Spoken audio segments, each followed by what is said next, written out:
सब उम्मीद है ठीक होंगे। मेरा ये वीडियो आईपीओ को लेके होगा, अपकमिंग आईपीओ जो हम लोग देखने जा रहे हैं। तो हम लोग 15 आईपीओ देख रहे हैं कि यहाँ 15 आईपीओ जो अभी खुले आने वाले हैं। पहला है गो डिजिट। ये गो डिजिट आईपीओ है जिसके जसलीन कोहली हैं जिसके फाउंडर। दूसरा है बजाज एनर्जी, जिसके फाउंडर हैं विनय कुमार सिंह बंकोटी।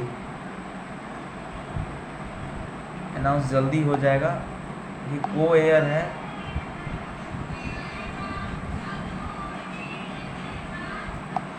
गो एयर है, फिर आधार हाउसिंग फाइनेंस है, मोबिक्विक है, स्टूड्स एसेसरीज है, आरोहन फाइनेंशियल है, इसाफ स्मॉल फाइनेंस बैंक है, ओयो है, स्नैपडील है, बोट है, इम्क्योर पैराम्यूसिटिकल है, फैब इंडिया है, ड्रूम है और के फिन टेक है। तो ये सारे कुछ आईपीओ हैं जो आने वाले हैं। ठीक है, तो सबसे पहले हम गो डिजिट के बारे में बताने जा रहे हैं। ये जो कंपनी है गो डिजिट आईपीओ, ये फुल स्टैक इंश्योरेंस कंपनी है जिसका काम है कि ये नॉन लाइफ इंश्योरेंस प्रोडक्ट्स का कस्टमर को अच्छा प्रोडक्ट डिज़ाइन करता है, प्रोडक्ट डिज़ाइन पहुंचाता है, डिस्ट्रीब्यूशन अच्छा करता है। तो कंपनी क्या करता है, मोटर का इंश्योरेंस भी देता है, हेल्थ इंश्योरेंस भी देती है, ट्रैवल इंश्योरेंस भी देती है, प्रॉपर्टी इंश्योरेंस भी देती है, marine insurance, liability insurance and other insurance products और दूसरे इंश्योरेंस प्रोडक्ट्स देती है। जैसे कि digital full stack insurance company है ये। The company deploys a combination of insurance and technology solutions to insist in enrolment. तो कहने का मतलब हो गया जैसे कि ये digital full stack insurance product है। तो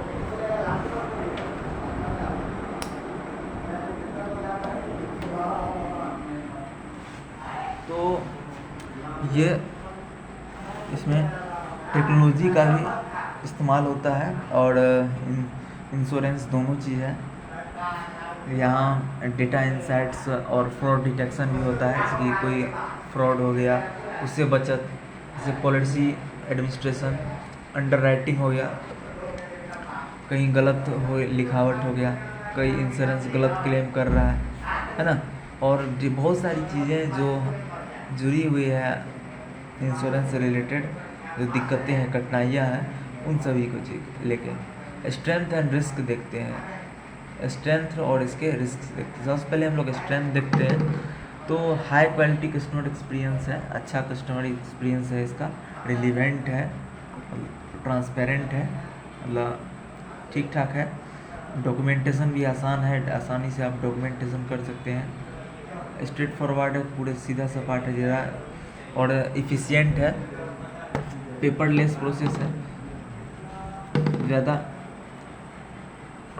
पेपर का यूज नहीं है। इसका जो डिस्ट्रीब्यूशन पार्टनर है वो बहुत फैला हुआ है। इंसाइट्स बिल्ड करने के, और इसमें बहुत सारे बिल्ड इंसाइट्स हैं जिसके के द्वारा आपका एक्सेस करना इस प्लेटफॉर्म को आसान हो जाता है। और पहले से ही इसमें प्रिडिक्टिव चीज़ें होती है, प्रिडिक्टिव अंडरराइटिंग मॉडल्स हैं।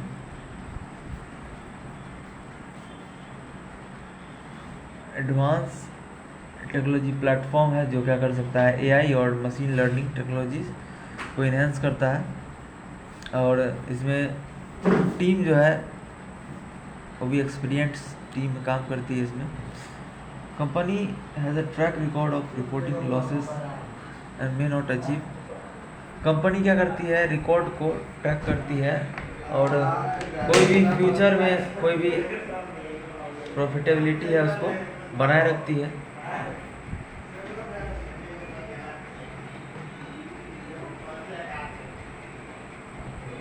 ये सब है, बहुत सारी चीज़ें हैं।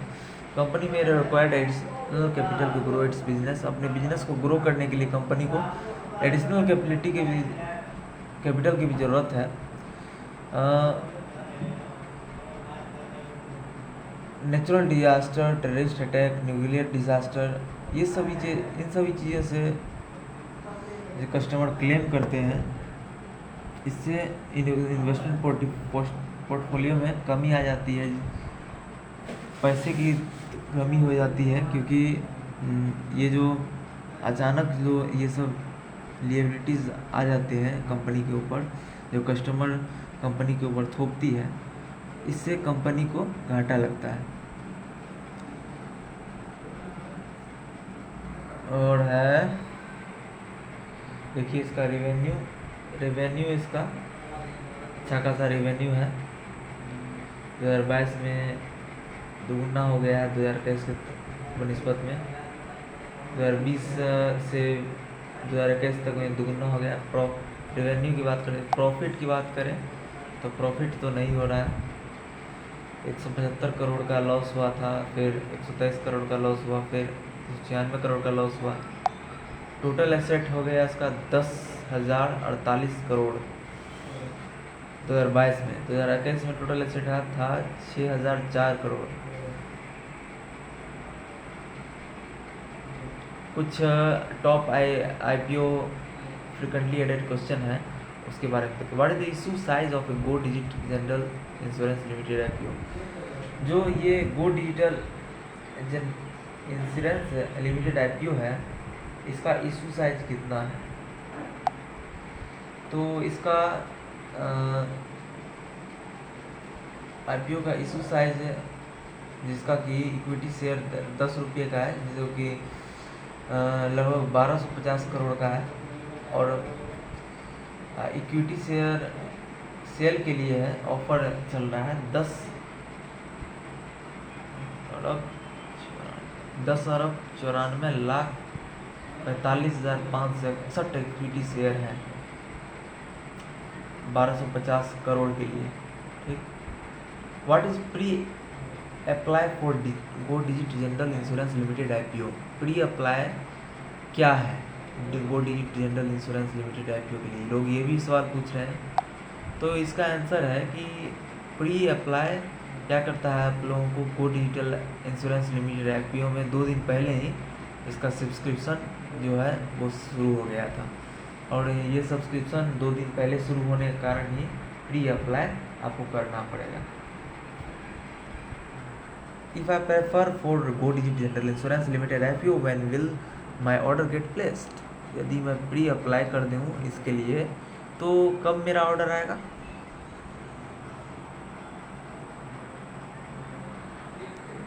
कब मेरा ऑर्डर आएगा? तो आपका ऑर्डर आपको UPI रिक्वेस्ट 24 घंटे के अंदर आ जाएगा। ठीक है। वैन कब हम जानेंगे कि मेरा IPO ऑर्डर इंश्योरेंस लिमिटेड जो हम किए हुए हैं GIL, तो GIL IPO Go Digit General Insurance Limited IPO order जो हम लोग किए हैं, ये कब हो जाएगा, हम लोग कब कैसे जानेंगे? ये जैसे ही आपका एक्सचेंज हो जाएगा, एक्सचेंज ऑर्डर में चला जाएगा, वैसे ही आपको पता चल जाएगा कि आपका गो डिजिट जनरल इंश्योरेंस लिमिटेड हो चुका है। गो डिजिट, इसका ओपन और क्लोज डेट क्या है? तो ठीक है, देख लेते हैं। अभी तक अनाउंस नहीं हुआ है, अभी होना बाकी है। लॉट साइज और मिनिमम ऑर्डर क्या है? अभी तक ये डिक्लेयर नहीं हुआ है। मिनिमम ऑर्डर क्वांटिटी और लॉट साइज अभी तक नहीं हुआ है।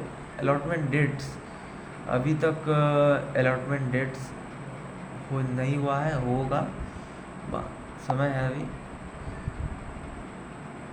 इसका जो रजिस्ट्रार है, इस IPO का जो रजिस्ट्रार है, वो link intimate in time India private limited है।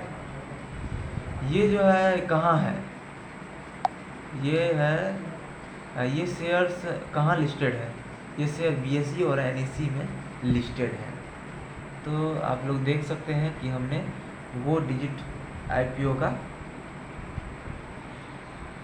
हम लोगों ने हमने बता दिया है। अब देखिए इसमें PDF है जो हमको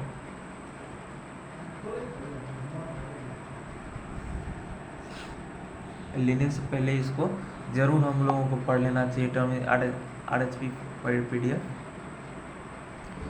तो अब हम दूसरा देखते हैं। अब हम देखते हैं बजाज, जो इसमें सबसे अच्छा है तो वो देखते हैं बोट का भी अच्छा खासा है। बोट का में ये अनाउंस होगा, IPO डिटेल है, बाइडिंग डेट अनाउंस होगा, मिनिमम इन्वेस्टमेंट, लॉट साइज सब कुछ होगा। ये सब अभी नहीं हुआ है। 2000 करोड़ का इशू साइज है। इसके फाउंडर हैं विवेक गंभीर, जिसने 2013 में इनका खोज किया था। इमेजिन मार्केटिंग बोट एक digital first consumer product company है, जो भारत का सबसे बड़ा डिजिटल फर्स्ट ब्रांड है, जो कि 2021 के फाइनेंशियल ईयर में इसका रेवेन्यू बहुत ही सबसे बड़ा था। ये 2013 में खोजा गया है और इसका जो ब्रांड है, फ्लैगशिप ब्रांड है बोट, वो 2014 में लॉन्च हुआ था।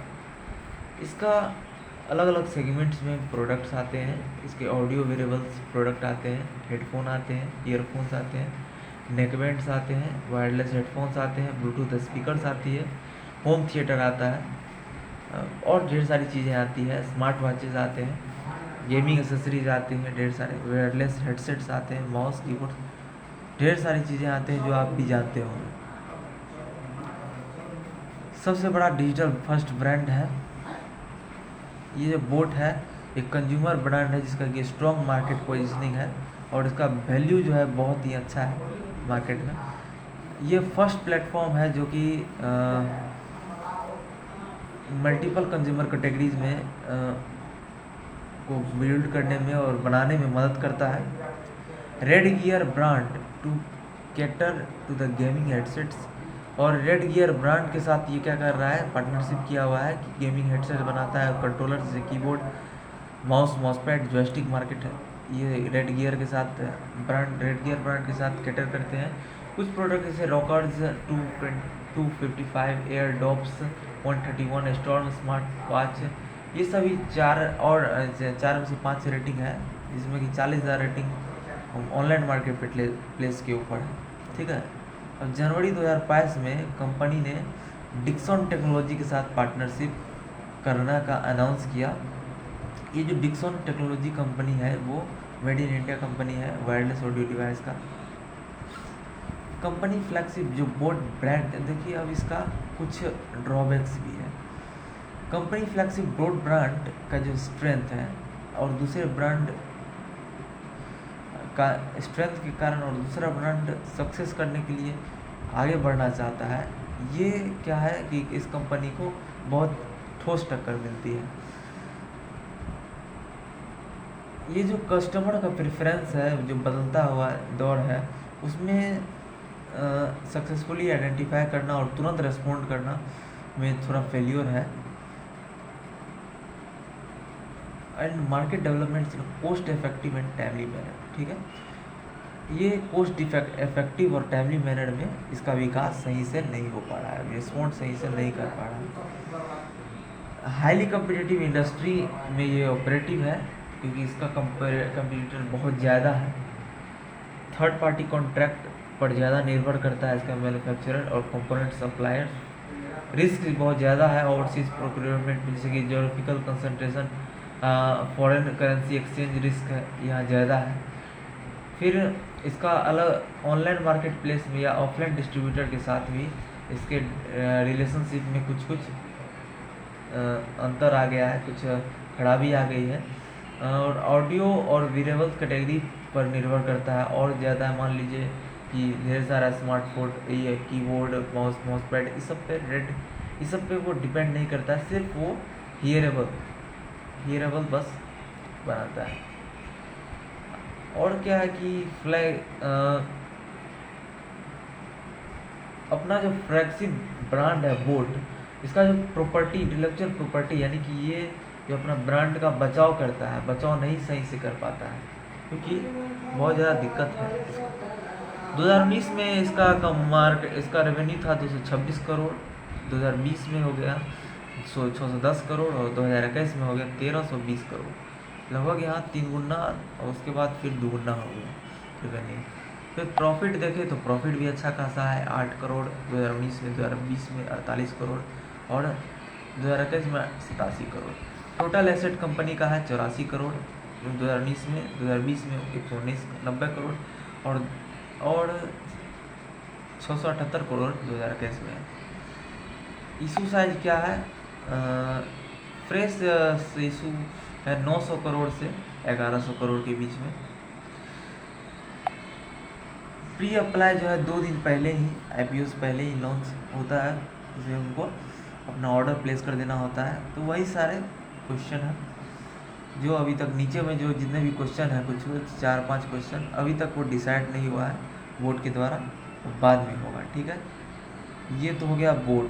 तो मैं कुछ फेमस जो लोग लेते हैं उनका हम कर रहे हैं। ये जो है बोट, ये सबसे अच्छी कंपनी है। इसका ये लेने में आपको बहुत ज़्यादा प्रॉफिट होने वाली है, बोट बहुत ज़्यादा है। अब हम लोग चलते हैं ओयो। अभी इसका डेट नहीं आया है, कि इशू साइज का 8,430 करोड़ है।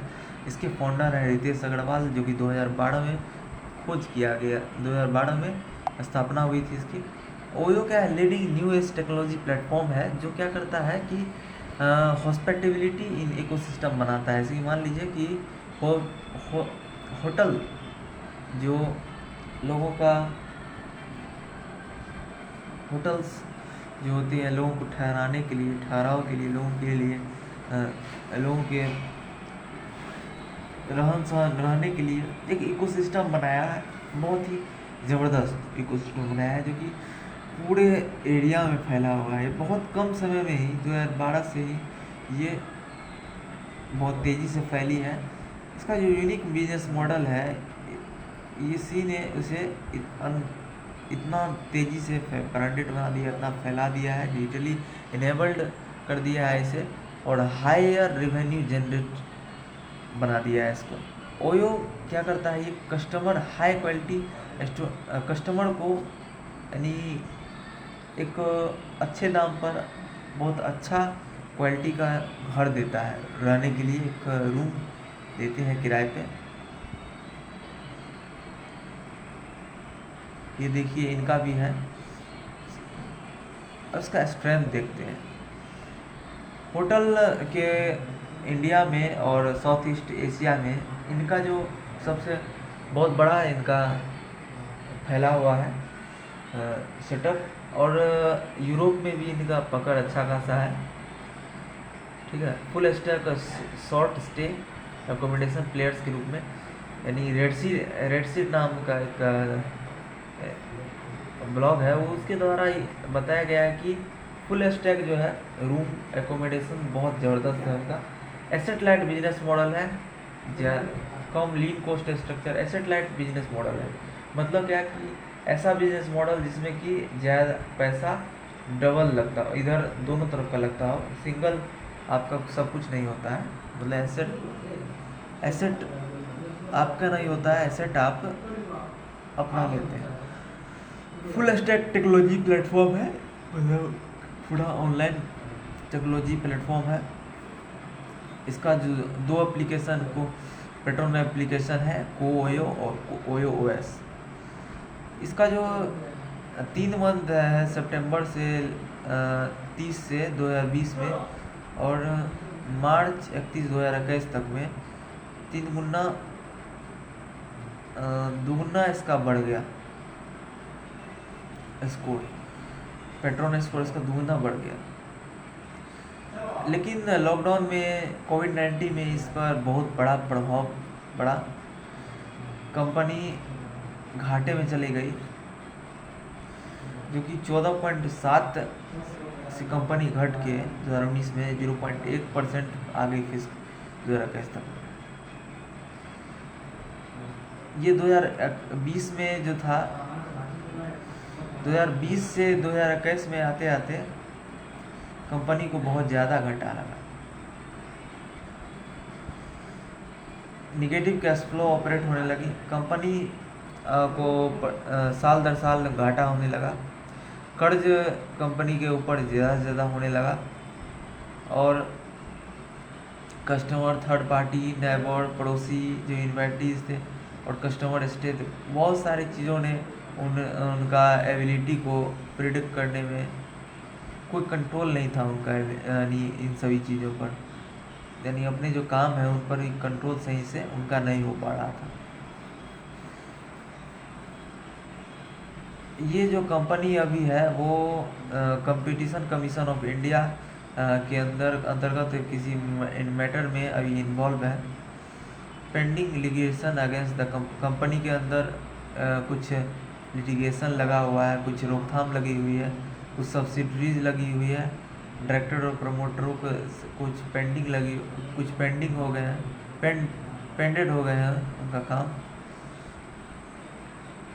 रेवेन्यू देखिए तो रेवेन्यू भी अच्छा खासा है, 6,000 2019 में अच्छा खासा था, 2020 में भी अच्छा खासा था, लेकिन 2021 में घट गया। प्रॉफिट देखिए, प्रॉफिट नहीं है, नुकसान ही नुकसान था। 2020 में सबसे ज़्यादा नुकसान उसका अच्छा है 2021 में। तो एक तरीके से कहा जा सकता है कि ओयो का IPO आने वाले समय में कुछ कर सकता है, लेकिन अभी के समय में ओयो नहीं, कहीं नहीं टिक रहा है।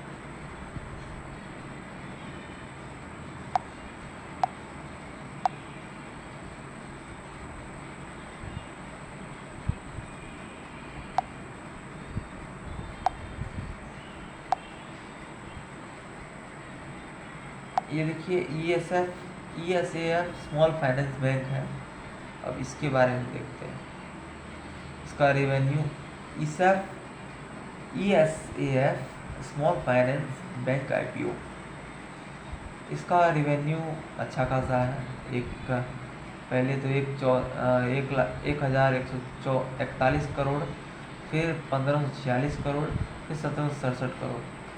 अब प्रॉफिट देखते हैं, 111 करोड़ था, 278 करोड़ था 2020 में, 333 करोड़, 3 गुना हो गया प्रॉफिट। टोटल एसेट है इसका 12,339 करोड़ का, जबकि अच्छा खासा ये कंपनी अपना काम कर रहा है। 2016 में फाउंडेड हुआ था, कंडम बेली पॉल थॉमस के द्वारा डायरेक्टिंग किया गया था। ESF स्मॉल फाइनेंस बैंक है, जो कि लीडिंग स्मॉल फाइनेंस बैंक है जो SBFB में।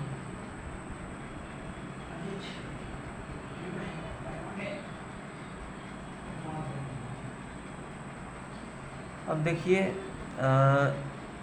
इसका जो स्मॉल फाइनेंस बैंक है, ये इंडिया का top leading small finance bank है। इसमें क्लाइंट बेस साइज के रूप में, यानी एडवांसेस में जो फ़ायदे होते हैं वो नेट इंटरेस्ट मार्जिन देख लो, चाहे वो CAGR के अंदर मैनेजमेंट देख लो, टोटल डिपॉजिट CAGR का दे लो, लोन पोर्टफोलियो कंसंट्रेशन देख लीजिए, रूरल और सेमी अर्बन एरिया में कैसा लोन का पोर्टफोलियो कंसंट्रेशन है। माइक्रो लोन जो है ग्रोस एडवांसेस दिए जाते हैं, जो माइक्रो लोन वह है। इसके 158 बैंकिंग एजेंट्स हैं, 327 ATM है 21 स्टेट में और 2 union territory. 421 customer service centre है, 550 ब्रांच हैं, 46.8 लाख कस्टमर्स हैं। ये केरला में आधारित है और माइक्रो लोन सेगमेंट जो है वहीं के लोग समझते हैं। Fast going retail deposit portfolio with lower concentration task.